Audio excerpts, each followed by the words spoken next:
Selamat siang semua. Kita bersyukur bahwa di tengah pandemi corona kita masih tetap sehat walafiat, tidak terpapar dengan virus corona, dan juga kita bersyukur bahwa daerah kita masih tetap dalam lindungan Tuhan, sehingga kita bisa berkumpul pada siang hari ini untuk merayakan Ekaristi bersama.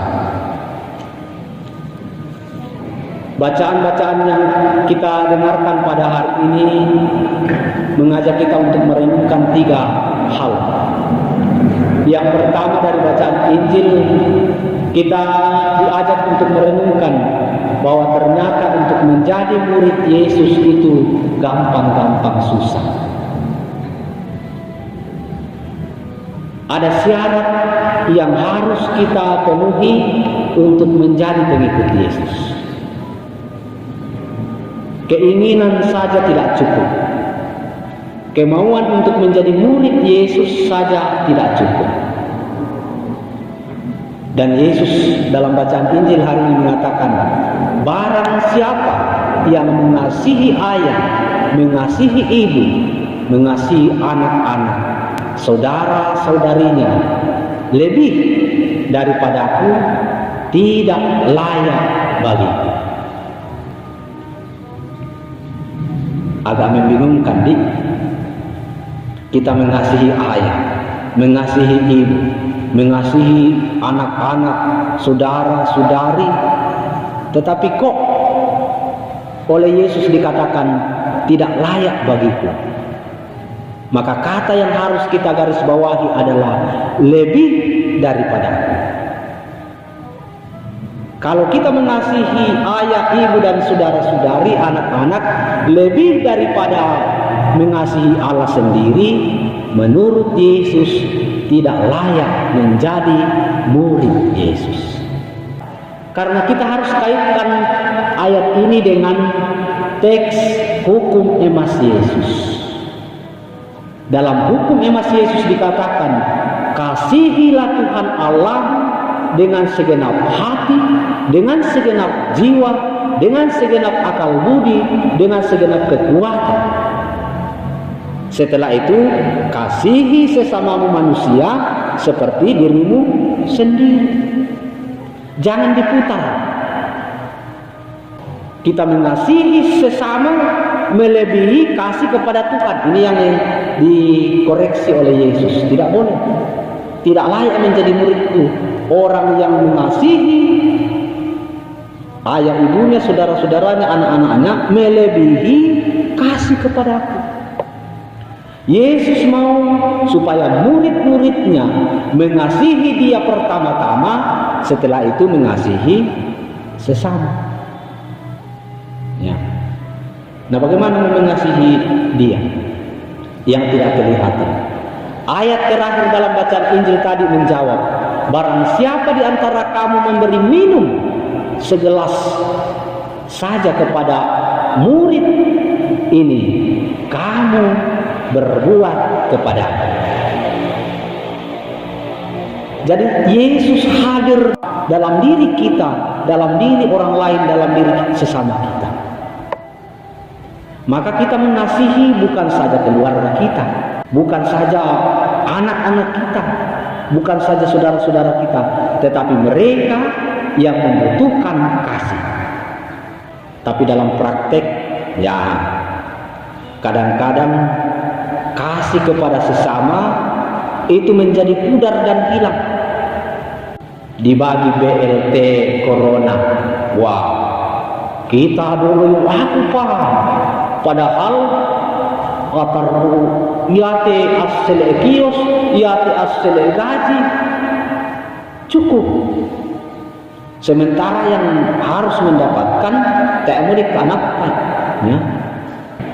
Jadi kita menjadi berkat bagi hidup orang lain. Ini yang mau digarisbawahi oleh Yesus. Dan Bapak Ibu dan saudara-saudara, jangan pernah takut berbuat baik.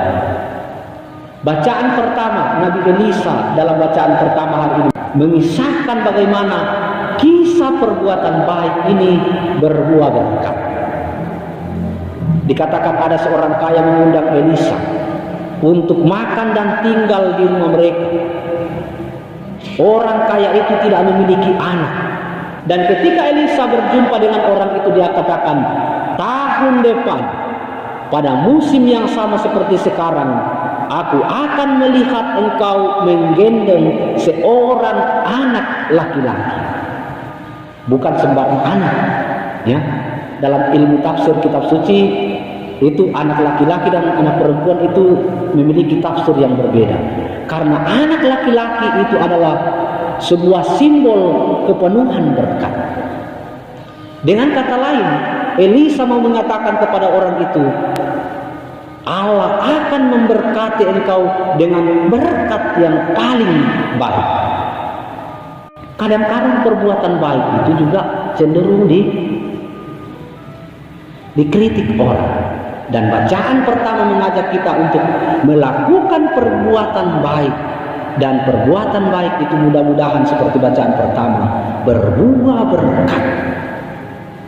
Kita pulang ke rumah, ke paralin nokok niru kopi sola nenek nampomi. Kira-kira apa lah terpogo otek nenek nampomi di dalam masyarakat. Kira-kira apa lah terpogo ulang Pak Arapuan. Kira-kira apa yang akan kita buat untuk gereja? Kira-kira apa yang akan kita buat untuk masyarakat di tengah pandemi corona ini? Saya mau mengajak kita untuk merenungkan bacaan kedua tentang baptisan kita dalam Yesus. Saya berulang-ulang mengatakan bahwa beruntunglah Anda mengenal Allah dalam diri Yesus. Beruntunglah kita mengenal Allah dalam diri Yesus. Kehadiran Yesus di tengah-tengah kita adalah kehadiran Allah sendiri yang berinkarnasi dalam diri seorang manusia. Minggu lalu saya katakan, jangan bayangkan bahwa Allah Putra baru ada ketika Yesus lahir. Tidak. Allah Putra adalah Allah yang ada dahulu sampai sekarang dan selama-lamanya. Dialah Alfa dan Omega. Maka dalam syahadat yang panjang dikatakan, ia tidak dijadikan tetapi dilahirkan. Allah berinkarnasi dalam diri manusia, incarnatus est. Maka orang yang ditebus sebelum kelahiran Yesus ditebus oleh Yesus karena dia adalah Alfa dan Omega. Dan ketika dia wafat dikatakan dia turun ke tempat penantian. Dan jangan bayangkan bahwa kematian Yesus seperti kematian kita. Yang tamatemo pasifki. Kematian Yesus adalah kematian yang aktif. Dia turun ke tempat penantian, tetapi di tempat penantian itu dia melihat orang-orang yang ada di tempat penantian. Dan ketika bangkit, dia bangkit dan membangkitkan orang-orang dari antara orang mati. Dan kalau Anda lihat dalam pembacaan Injil, 4 Injil, Matius, Markus, Lukas, Yohanes, kematian Yesus itu berbeda. Matius, Markus itu, Yesus itu berteriak, Aba, Bapa, mengapa ini terjadi? Jikalau mungkin. Tetapi Lukas dan Yohanes mengesahkan, dia mengatakan, ke dalam tanganmu kuserahkan nyawa. Dua gambaran kematian yang berbeda. Mengapa gereja membiarkan antara gambaran Matius Markus ini dengan Lukas Yohanes berbeda? Karena gereja mau mengatakan bahwa kematian kita umatnya ini kadang-kadang juga kematian dalam keadaan tenang, tetapi kadang-kadang juga kematian dalam keadaan tragis. Dan Yesus merangkul semua jenis kematian ini. Baik yang meninggal dengan tenang gue sabar atau medela malam berarti tenang. Tapi dia duka tahu mati sementara do misalnya lolokon, terima pak lalu bote rompuk. Berarti kematian tragis. Dan gereja mengatakan baik kematian yang tenang maupun kematian yang tragis, Yesus sama-sama hadir untuk itu dan menyelamatkan. Dan satu-satunya jantung yang pernah ditombak karena cinta hanya jantung Yesus. Tidak ada jantung lain.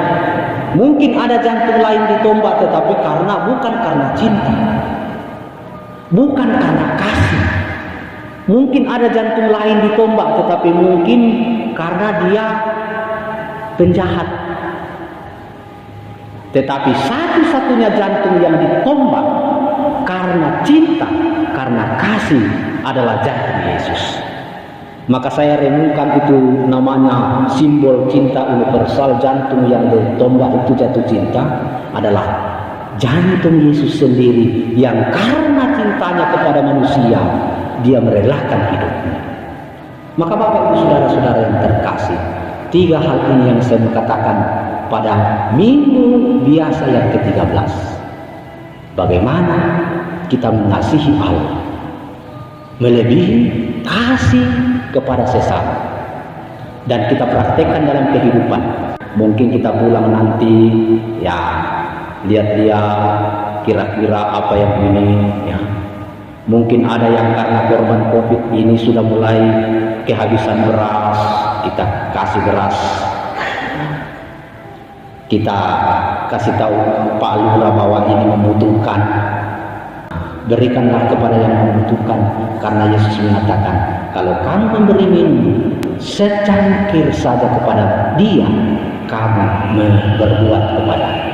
Yang kedua tadi, bagaimana perbuatan baik itu. Jangan takut berbuat baik selama perbuatan itu adalah perbuatan baik, karena pastilah perbuatan-perbuatan baik itu akan berbuah berkat.